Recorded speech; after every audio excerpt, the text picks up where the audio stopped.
to our monthly professional development webinar. And today we're very pleased to have with us from Iowa Homeless Youth Center, Samantha Kemp-Carlin, and she's going to talk with us about youth mental health, specifically at this time and what's going on in the world, the effects of COVID and civil unrest on young people today.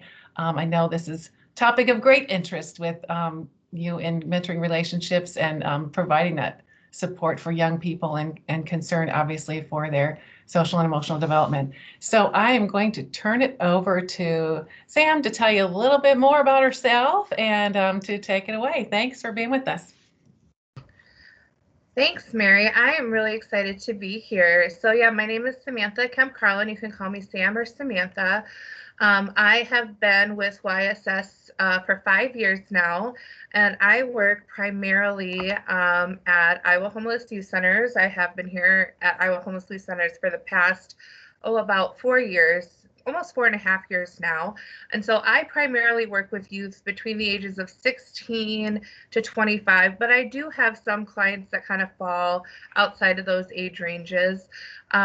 And my specialty and focus area, as you can imagine, working with this population, is working with youth who have experienced homelessness and who have been involved in the DHS or the juvenile justice system, and who have just been dealing with a lot of other vulnerabilities. So my other specialty areas include dealing with trauma. I'm trained in eye movement desensitization reprocessing, or EMDR, which is a trauma-based approach to healing. And my other areas of interest are working with LGBTQ plus youth, as well as doing geek therapy, which is when we incorporate our clients' interests into the therapy process and the skills and the tools that we're learning. So that's just a little bit about myself. And so for today's presentation, I wanted to make sure that we addressed some of the main points that would be important for you guys to understand when it comes to the stresses that our youth may be facing today. So hopefully by the end of the presentation, you'll be able to describe challenges that are faced by youth as a result of the global pandemic and the civil unrest in response to the issues of systemic racial injustice. You will be able to identify the impact of stress on youth mental health and what behavior may present as a result. And you'll also be able to list ways in which mentors can support mentees in responding to challenges and stressors they are facing. So in tackling today's subject, 2020 and into the beginning of 2021, so the last 12 months have brought on a lot of stressors, not just for youth, but for everybody. So not only did we have the pandemic that was kind of kicking off in late February, early March of last year, but we've had to deal with the effects of social distancing and quarantine that people have had to deal with. We've also seen 2020 was the biggest year of protests, civil rights protests that the U.S. has seen in a very long time. And so that was on the news a lot. We also have been dealing with the economic recession that has come about as a result of the pandemic. Iowa had to deal with the derecho, the huge derecho storm that affected a lot of people, and other poor weather that came throughout the year. And then it's also been a pretty contentious election year. We're still kind of dealing with the fallout of that even after the inauguration. And so there's just been so many stressful things that we as adults have had to navigate and maneuver through over the past year. And so we can only imagine how stressful that it might be for our youth who may not have access to the same information or have the same capacity for understanding what's going on around them. And so today what we're going to do is we're going to focus on two of the bigger issues here, and that is the effects of the pandemic on our youth and also the effects of the protests, and especially as it relates to the civil unrest that we've seen in our communities and our country in the past year, specifically as it relates to racial injustice. So when we look at challenges that our youth are facing related to the pandemic, the very first thing that we started seeing early last year was changes in the routine. So having to physically distance from family, friends, worship communities, not being able to go to the grocery store the way you usually do, or not being able to even access. I know certain stores that used to be 24 hours went to not being 24 hours anymore and had more limited hours. And so that could cause a big hiccup in family routines and how they do things. So these changes in routines were probably one of the biggest things that our youth had to deal with, because children do best in structured environments, and when that structure kind of starts collapsing all around you, it can get really difficult to get used to those changes on the fly for us, even as adults. Children also faced breaks in the continuity of their learning, so they had to shift almost overnight from in-person to virtual learning environments. So having a totally different experience in the classroom, and also having to deal with having access to technology. So did not all of our youth had access to the computers or the cameras or the internet that they needed in order to adjust to that change in the learning environment right away. And even once they did have access to that technology, there's issues with staying connected to the chat. I mean, we as adults dealing in our virtual world have dealt with getting disconnected or being on mute or the computer freezing. So those kind of things can be really frustrating for young kids when all they're trying to do is sit through their classroom time during the day. They also experience breaks in the continuity of their health care. So they might have missed their regular physical visits to the doctor. They might have missed their immunizations. I know I have a nephew who was born in the middle of the pandemic, and my sister just on the cusp of his 5-month birthday, he had his 3-month checkup. So they're, these children are having shifts in their access to medical care. Also, children who depended on mental health, maybe even speech therapy or occupational therapy services, they might have experienced an interruption in their access to those services or had to access them in a different way than they were used to, which might have been difficult for them to adjust to or to get the care that they needed on a regular basis. We also have missed out on a lot of significant life events. So I know my niece graduated from college in the middle of the pandemic and wasn't able to do her senior art show. A lot of our young people, maybe they didn't have proms or homecomings, maybe they didn't have the big graduation parties that they were planning on having. Their family vacation plans that got put on pause, or even other big milestone life events like birthday parties that kids didn't get to do as usual this year. And maybe the biggest effect on mental health that we have seen as a challenge related to the pandemic is the loss of security and safety.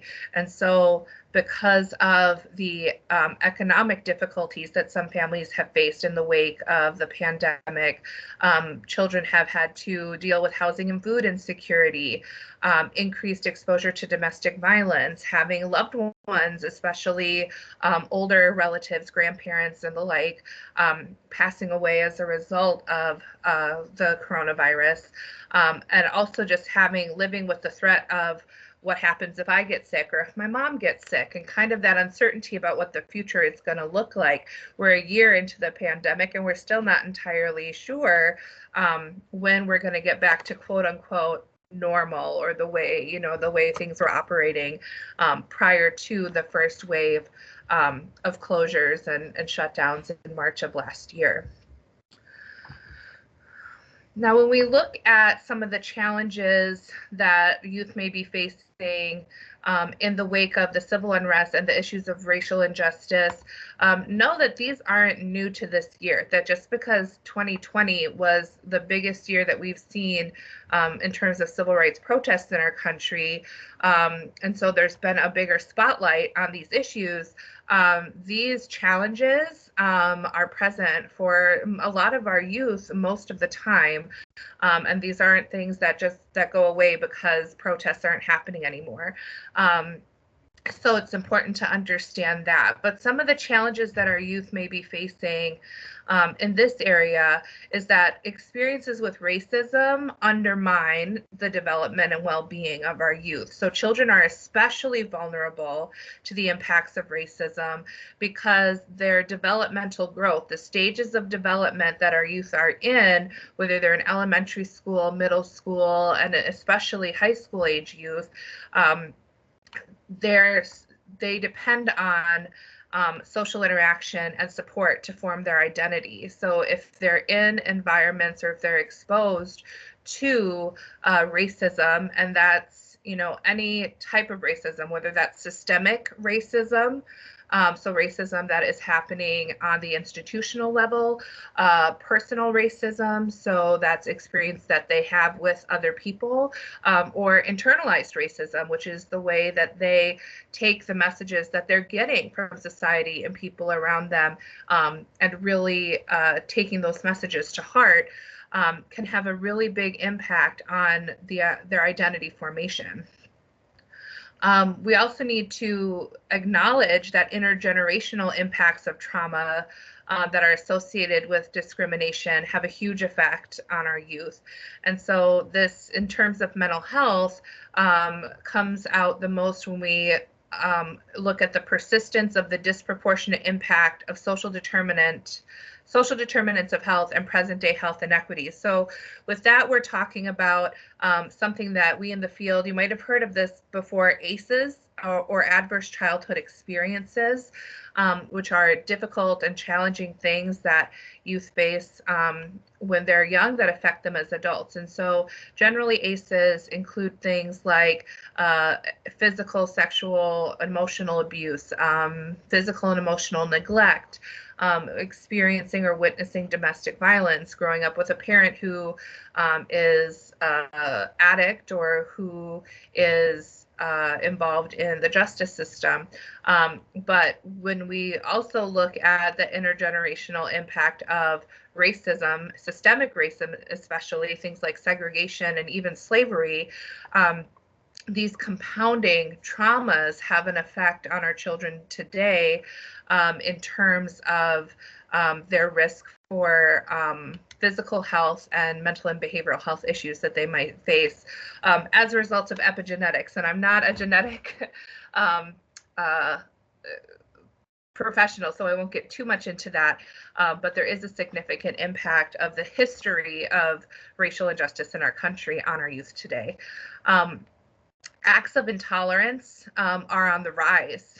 Over the past few years, we've seen a substantial shift, not just in the United States, but all over the world, from globalization to nationalism, which has led to a sharp increase in racially motivated events, and the rise of extremist movements and groups. And so even if our youth aren't directly victims of acts of intolerance, they see these things in the media happening. They may know of people who have experienced these things. They may be connected to people who have been victims of racially motivated crimes. And so it's important to recognize that even if our youth aren't directly victimized by these things, they are seeing people who look like them being victimized in these situations, and that has a big influence on them. And then another big one is racism and the role of expectations or the lack thereof. So especially in education and the education system, youth of color are subject to biased perception of misbehaviors and stories that perpetuate a failure narrative. So we've seen time and time again situations in which youth of color are put in detention and disciplined at higher rates than their white counterparts. We have also seen just a lot of youth who feel like the expectations for them aren't very high.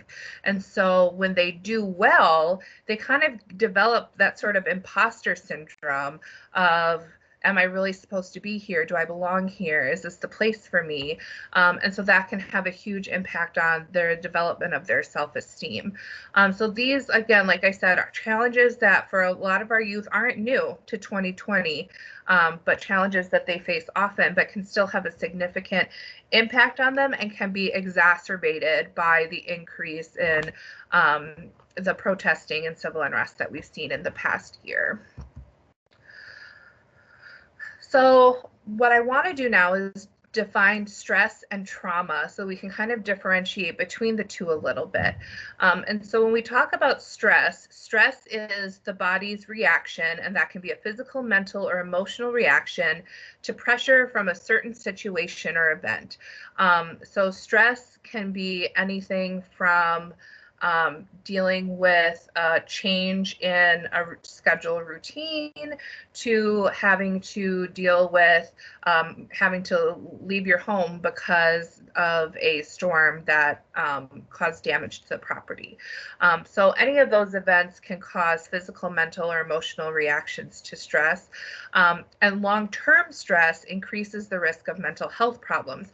So when we talk about the stress that our youth have been experiencing with the pandemic and with the racial injustice and those issues, those are long-term stressors, right? Like the pandemic wasn't a 2 or 3 day thing. It's been an ongoing thing for almost a year now. And when we're talking about issues of racial injustice, that's for some of our youth a lifelong thing that they've had to deal with. And so as these stressors extend in terms of time, the risk of mental health problems like depression, anxiety, and post-traumatic stress disorder increase. Now, I want to be sure to identify trauma as well, because trauma is the response to the deeply distressing or disturbing event that overwhelms an individual's ability to cope. So with these two definitions, it's important to keep in mind that not all stress is traumatic. And we also need to remember that everybody responds to stressful things in different ways. And I think we all know that, any two students who experience the same situation might have totally different ways of dealing with it. And one may appear to adjust with relative ease, and another may have significant issues. So it's important to keep in mind that everybody responds to stress differently, and that not all stress is traumatic, but all trauma is stressful. So that's kind of a way that we can kind of differentiate between stress and trauma and its effects on our mental health. So let's talk about how our youth might react to having to deal with stress and to long-term effects of stress. And so we'll start with young children. So we're talking about from toddler up to elementary school age, right? So with young children, we're going to see maybe some excessive crying and irritability. We're going to see regressing to behaviors that they had previously outgrown. And so that may be toileting accidents, bedwetting, tantrums, that sort of thing. Children at this age are feeling helpless, anxious, and uncertain because they don't have a very good understanding of what's going on. And they're more likely to experience separation anxiety from caregivers because of that uncertainty. So even if the stressful event that happened didn't directly affect their parent or caregiver, they might experience that separation anxiety of what's going to happen to my parent or caregiver if I separate from them, and will we be reconnected again? Children at this age are not always able to express their emotions verbally. They might not have the words that they need to describe how they're feeling. And so that's why we might see an increase in some of these other behaviors. And so for any age, I like to remind people who are dealing with children that behavior is communication. And even though that applies to everybody, whether you're a child or an adult, it is especially true of young children who aren't able to communicate as effectively yet. And so these behaviors, the excessive crying or irritation, the regression behaviors, the separation anxiety, this is their communication of how they're feeling because they're not able to verbalize what it is that they're feeling. Another thing that we might see in children of this age is what we call traumatic play. And traumatic play can come up in a couple of different ways. One type of traumatic play is just kind of doing the same activities over and over again, repetitive play, and that's because doing those activities in an ongoing way can be really self-soothing. Nothing unexpected is going to happen. You're just doing the same thing over and over again. Another kind of thing we can see with traumatic play is children playing out the events that they're experiencing with their dolls or with their toys or in their dress up. And what we might even see is the child trying to recreate different endings to something that they've experienced, or to try to change the outcome of the stressor that they're going through.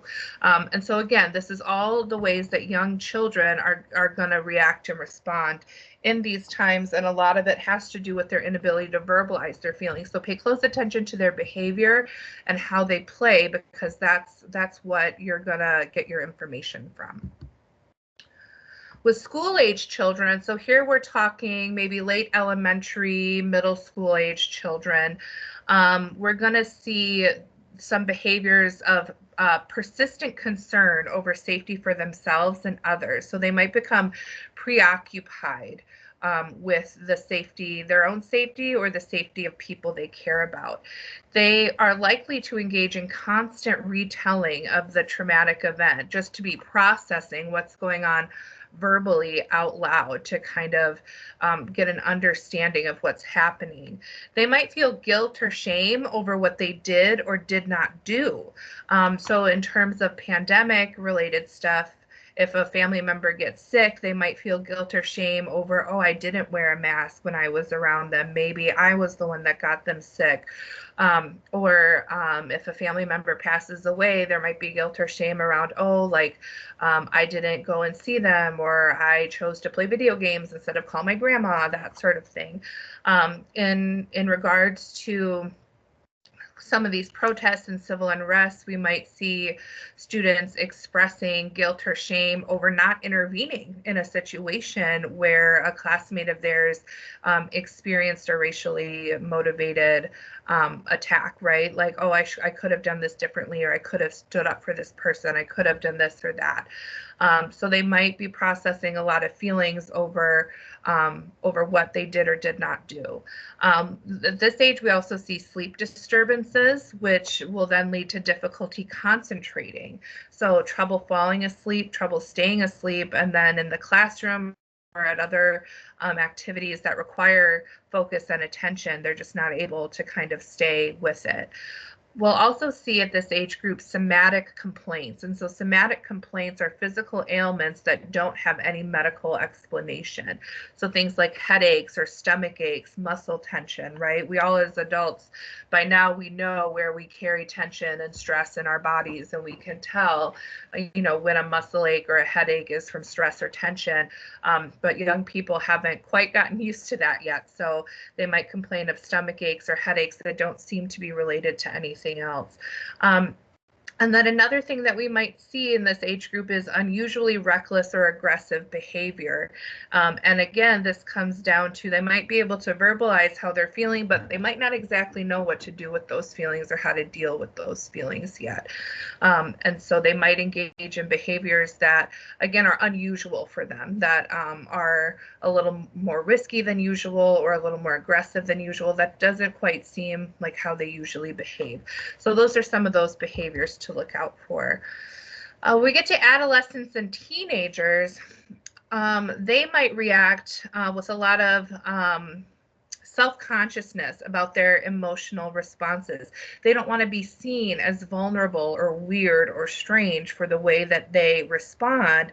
So what they might end up doing is withdrawing from people, from family and friends, and isolating themselves so they're not putting themselves at risk of being reacted to in a negative way. They want to avoid those sort of negative responses or those labels of being strange or weak for reacting or responding in a certain way. They'll also be dealing with feelings of shame and guilt, but at this age, they might express fantasies of revenge or retribution. This is what I'm going to do to get back at the person who did this to me or to my friend. Or, you know, people who don't wear masks are really going to get it from me. So they might start to verbalize things like that. That might be surprising for adults in their life to kind of hear them talk in that sort of way. At this age, what we're also going to see is a radical shift in how they think about the world. So starting to see the world as an unsafe place, starting to see certain people or certain communities as unsafe, or starting to see that things weren't kind of rosy as they expected them to be. Let's see, Colin asks, as a teenager, could they blame these behaviors on something besides COVID? Oh, for sure. There's a lot of other things that we can see these behaviors in teen. Again, like these are responses to stress that teenagers face. So these could be a response to anything besides COVID, and the teens might not realize that these behaviors are a response to stress in that way. So these are not stress responses that are limited to these kind of things, but they're definitely a part of what we may be seeing now.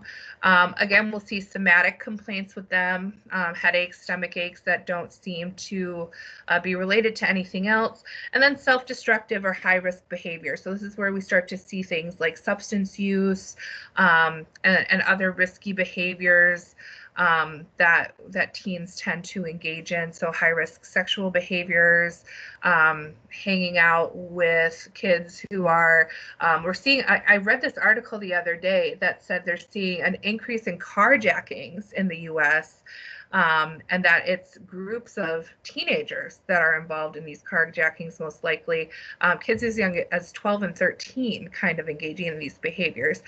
So high risk behaviors and criminal behaviors like that, right? Things that are maybe really unusual for you to think of a youth engaging in those behaviors. We might see that because that acting out, again, behavior is communication, right? And acting out behavior is a way of communicating, I'm having big angry feelings right now, or I'm having big feelings in general. And I'm not sure how to deal with them appropriately, right? And so that's where we kind of see these self-destructive and high-risk behaviors come in. So how can we support youth who are going through these challenging times, and whether that's now or in the future? And like Colin brought up a great point, whether it's COVID and civil unrest or whether it's any stressor in their life.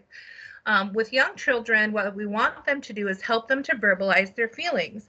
So like I said, young children might not know how they're feeling. So that's when you can kind of say, oh, you're crying, you must be feeling sad, or are you feeling sad?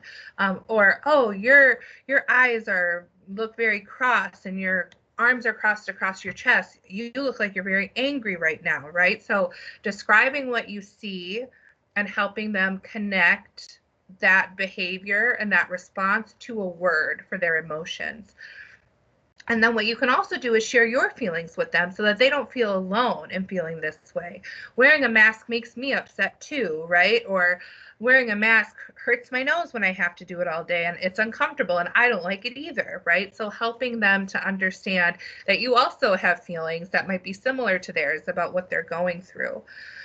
What you want to do is offer also comfort and reassurance of their safety. So again, children at this age are likely to not understand that being unsafe in one situation doesn't generalize to all these other situations.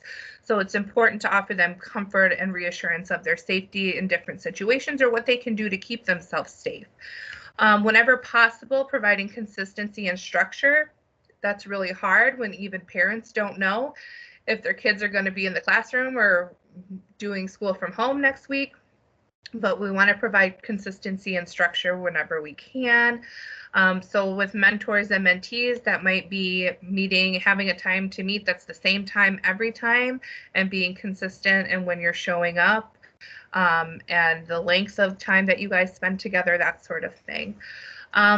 We also want to tolerate regression in their developmental tasks. We don't want to punish them for having accidents or for having tantrums, but we want to understand that this regression is their lack of ability to handle stress right now. And so what we want to do is, again, provide comfort, reassurance, and support through that regression.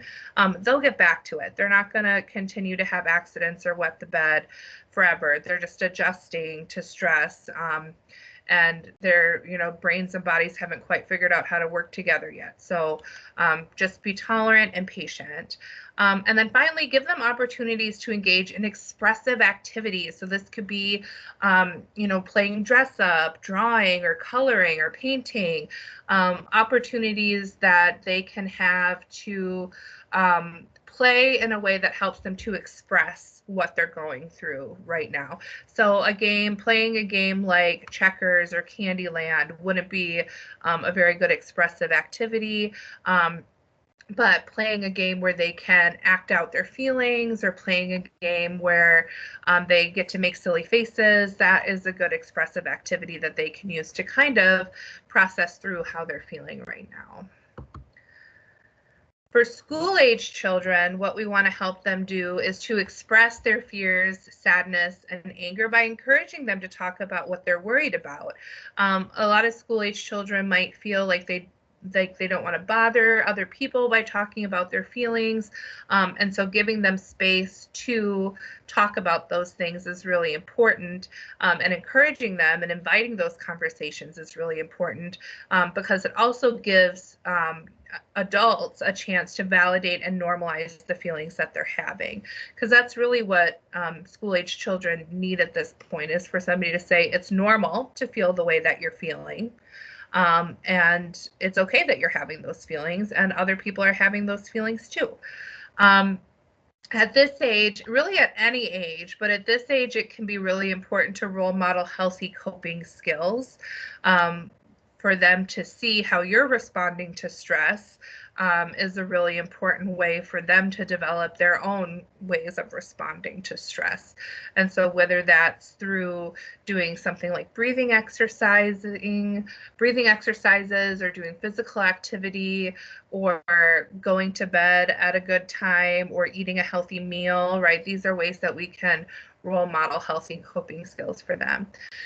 What we can also do is help them to feel more in control. So they feel out of control because of all the uncertainty and disruption that they're experiencing. So we can help them feel more in control by offering options and allowing them to make the decisions. And a lot of times at this age, we don't want to necessarily give them free range to pick whatever they want to do, because some of those options might not be available because of limitations due to the pandemic and whatnot. But by giving them options, and allowing them to make the decision, even if it seems pretty simple, like, do you want to sit on this side of the table or that side of the table? Do you want to sit in the front seat or the back seat? Do you want to choose the music station on the radio? Like that sort of thing. So just giving them little ways that they can feel more in control can be really important. And then giving them opportunities to engage in meaningful activities. And so that can be volunteering, or doing something where maybe you're creating or putting something together that you're going to donate to folks in need. So giving them, again, ownership and agency to kind of engage in those meaningful activities can be really important. For high school age children, so for adolescents and teenagers, again, we want to encourage them to discuss the events and their feelings about the events, right? We want them to discuss their understanding of what's going on and help them to process how they're feeling about that. They might also need to process their expectations of what could have been done differently, so that at this age, youth are starting to understand that, oh, like if this had been done differently, this could have gone better or this could have changed. And so they might need to process those expectations, whether it's something that they could have done differently or something that somebody else could have done differently. They'll need to process those expectations. Again, we want to help them understand that they're acting out behavior, that engaging in those risky behaviors is a way that they're trying to communicate their feelings.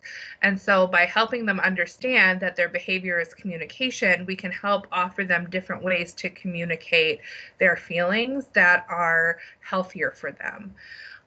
When and if they're bringing up thoughts of revenge and retribution, talk about it and address realistic consequences for those behaviors, because realistic consequences for most revenge and retribution thoughts are things like going to jail or having to deal with loss of friends or loss of connections with other people. So talk about what the realistic consequences of those revenge fantasies might look like.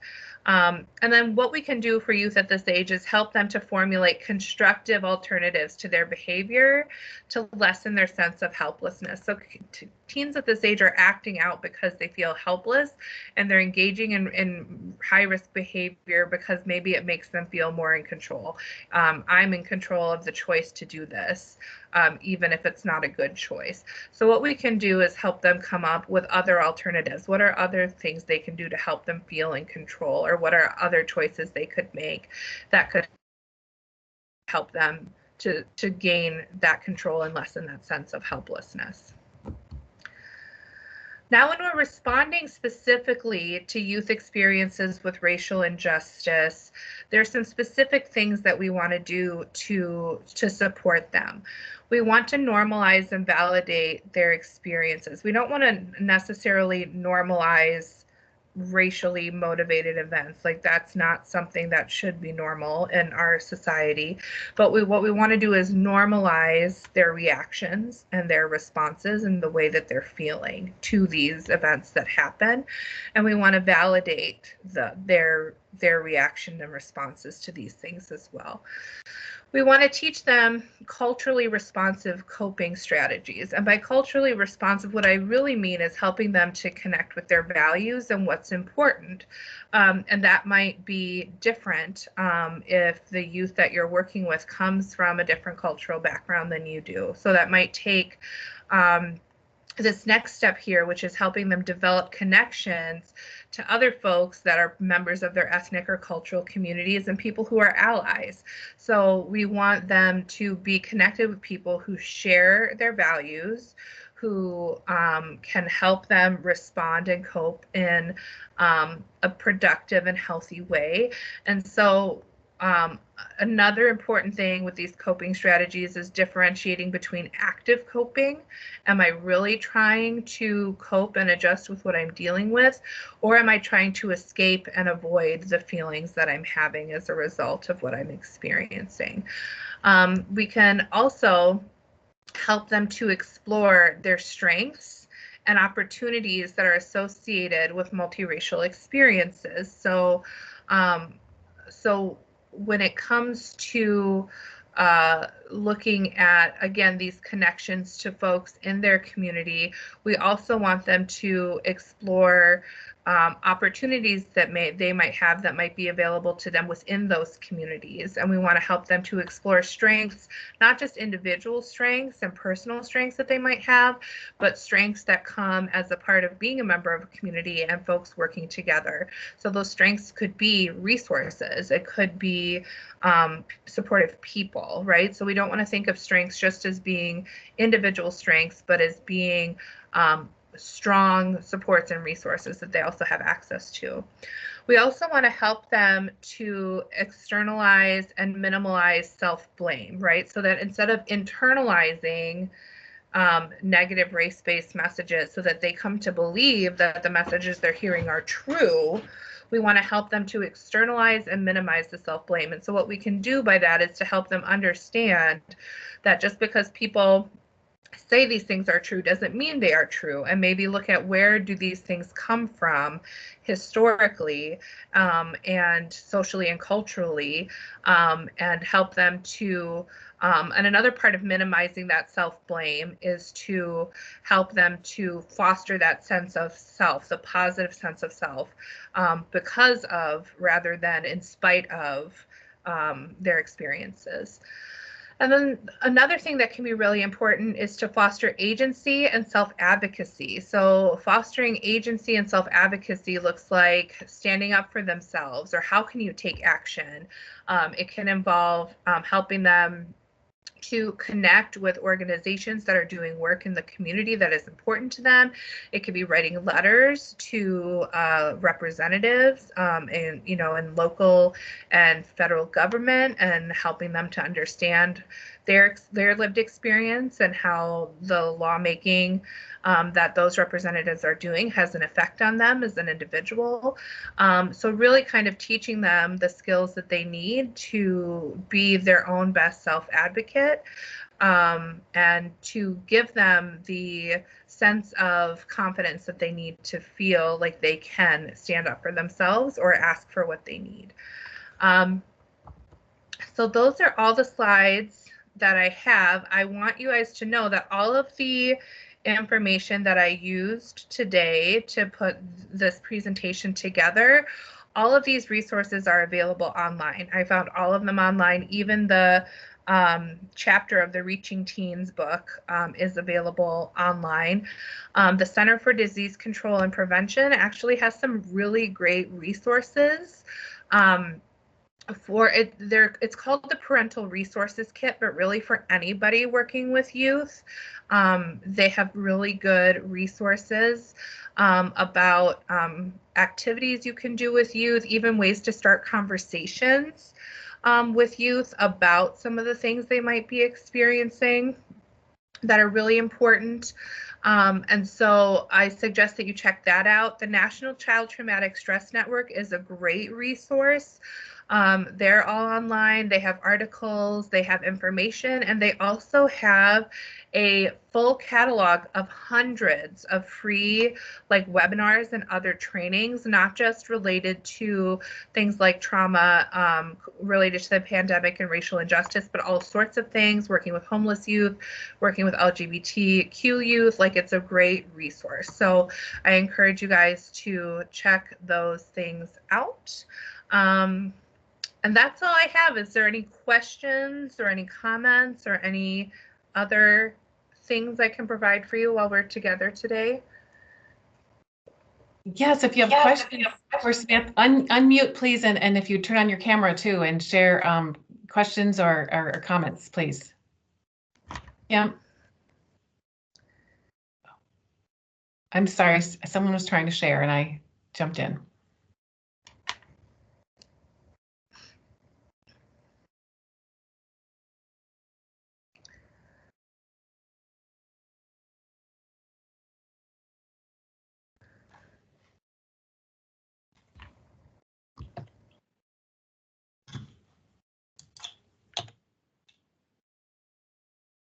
Okay, I'm sorry. I thought I stepped on someone asking a question. I'm going to share just a couple more resources then, and then just talk about our next call. But Samantha's with us for a few more minutes. If you have anything else you wanted to put in chat or anything else you wanted to choose to ask her about. Thank you so much, Samantha, for all of that great information though too. That was just a great overview, and I think some great tools and resources to share with mentors. But if nothing else, I think we have one very easy kind of language to talk with our mentors, our mentors to talk with their young people, that just remind our mentors that behavior is communication. I just love making that connection for mentors with the young people that they work with. So just the last couple slides I have here are just a couple more resources, and the coronavirus coloring book obviously would be for younger folks, but even though we've been living in the pandemic for so long, don't want to make assumptions about what kids are being told or really learning about what's going on in the world around them. And then a couple other articles, how teachers can help students transition back to school is a helpful resource really for your mentors as well, working with young people. And Children Need School, but under pandemic, how? Again, we've been living with this virtual learning, in-person, hybrid, going back and forth, and it's nothing new for us, but I think it's a reminder. I think it's just a good reminder for all of us to remember as we work with young kids in schools, and some of us are school-based, just what's going on with schools and what they're dealing with as well. And then Samantha highlighted the National Child Trauma Stress Network, and this is another resource from there about just specifically about having these conversations with young people. Whoops. I see I'm not sharing anymore.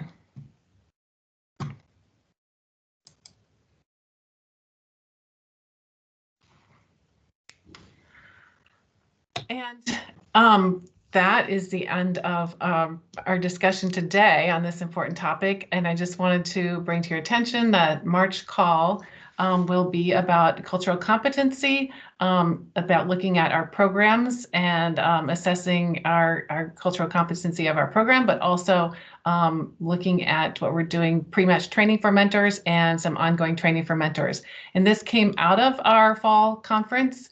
Discussions that folks had, that they were looking at perhaps a common cultural competency training that folks were using. Everybody's doing a little bit different, and it's not anything mandatory that you have to use the trainings we've developed with other program staff, but it is going to be a resource that you could use with some options for activities. So encourage you to join that discussion in March.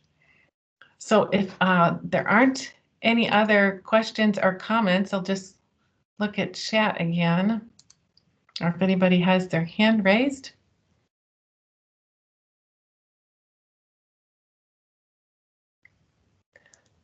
She's going to think that you're really a quiet group, and these people all have lots to say all the time. There's a lot of information to digest and to be able to share. So appreciate everybody being on today, and appreciate you sharing information, Samantha. Yeah, thanks for having me. And like I said, I realize I just threw a lot at you, so it can be hard to come up with questions or anything, but I appreciate everyone being here and taking in what I had to share. And as always, we'll share slides and we'll share the recording and these resources, and it will be available to you. And I was saying earlier on that just some of these slides might be just things to share with your mentors as well, just sharing that content with them. So I'm going to stop recording, and we will end the call if we don't have anyone else that has